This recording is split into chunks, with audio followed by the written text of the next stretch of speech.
Hey everyone, ready for some seriously fun ideas to get those kiddos excited about veggies? I'm in.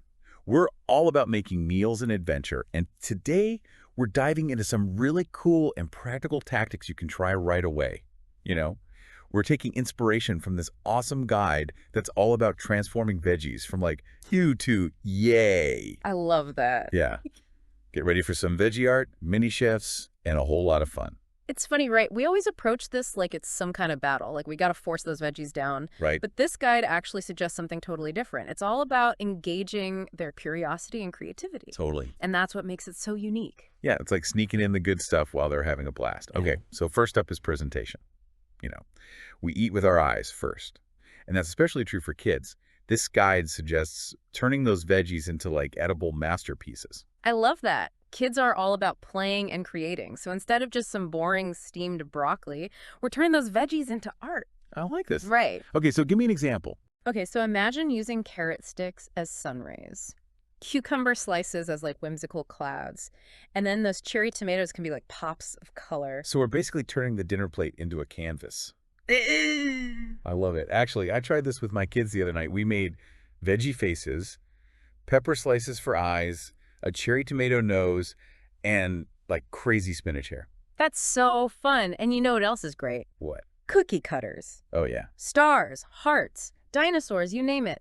Suddenly, that zucchini is a constellation of stars. I love it. And the best part is getting the kids involved. They're going to eat it if they made it. Right. They're little culinary artists. Okay, Yeah. that makes total sense. Speaking of getting them involved, Mhm. this guide takes it a step further. It's all about inviting them into the cooking process. Exactly. This is where things get really empowering for them. It's all about that sense of ownership and pride in the kitchen. And even the littlest ones can help. Washing veggies, tearing lettuce. Yeah. Those are great places to start. Totally. And as they get older, they can move on to measuring ingredients and maybe even chopping.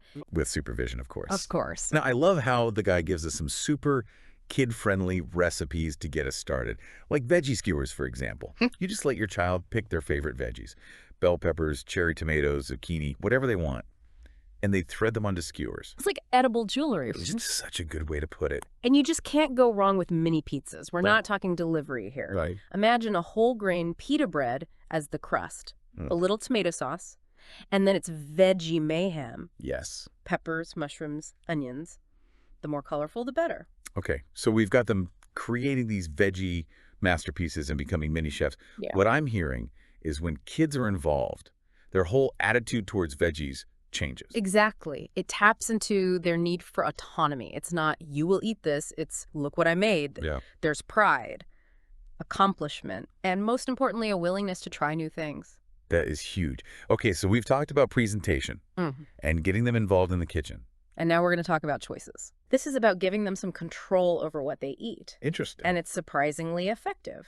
Okay, so how do we actually like give them choices? One really fun way, it'll create a veggie buffet. Ooh, a buffet. Yeah. I like where this is going. So picture this colorful spread of like bite-sized veggies, all ready to be explored. Okay, I'm picturing it. All right, so we've got some cherry tomatoes, cucumber slices, carrot sticks, maybe some bell pepper strips. Yeah. Ooh, and don't forget the dips. Yes, dips are key. A little ranch, Ranch, love it. guacamole. That just makes those veggies irresistible.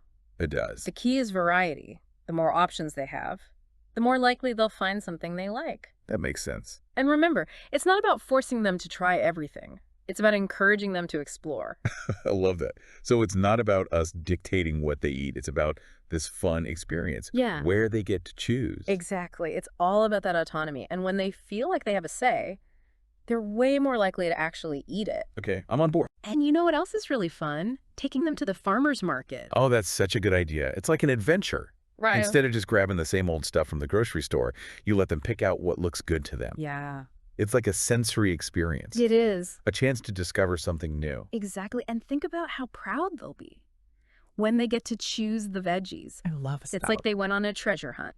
And speaking of planning, Yes? this guide also suggests a veggie plan. Okay, tell me more about this veggie plan. So this is a great way to get them involved in meal planning. Okay. You sit down as a family, look at all the different veggie options, and they get to help decide what goes on the menu. So it's not like you'll eat broccoli tonight. Yeah. It's more of a team effort. Exactly. You're fostering communication, Hmm. encouraging compromise, and it helps everyone feel heard. I love that. And you know what's great about this approach? It helps them learn about responsibility for their own health. That's so important. They're not just eating whatever's put in front of them, they're actively making healthy choices. This is so insightful. We've covered so much. Playful presentations, Yeah. getting them involved in the kitchen, and now this whole idea of choices. What do you think is like the biggest takeaway for our listeners? For me, it's definitely the perspective shift. It's not a battle, it's an adventure. It's about discovering new things and Yes. letting them figure out what they like. We're building those positive associations, Yeah. creating healthy habits, setting them up for success. And it all starts with making veggies fun. I think it's so easy to get caught up in the shoulds, like they should be eating this or they should be finishing their plates. But this guide is saying, if we focus on making it enjoyable, we're actually going to reach those goals anyway. Exactly. When mealtime is playful, it becomes a shared experience. Brilliant. And that makes all the difference. Okay, so as we wrap up, what's one thing our listeners can do this week to actually put these ideas into practice? Here's a little challenge for you. Think about your child's interests. Do they love dinosaurs, building things? Maybe they're fascinated by colors. Okay. How can you use those interests to create a veggie activity? I like that. Could you make a dinosaur landscape on their plate? Broccoli trees? Carrot volcanoes? I love it. The possibilities are endless. Sometimes the simplest things are the best. Maybe it's just letting them pick out a new veggie at the store Yeah. or helping wash and prep the ingredients. Small steps can lead to big changes. That's true. And remember, you're not alone in this. Right. Every parent has been there. Share your experiences. The good, the bad, and the messy. And those awesome veggie creations, Yeah. we can all learn from each other Exactly. and celebrate those little wins. It's like a community of veggie-loving families. I love that. So go out there, embrace the fun, and make those veggies delicious. Happy cooking, everyone.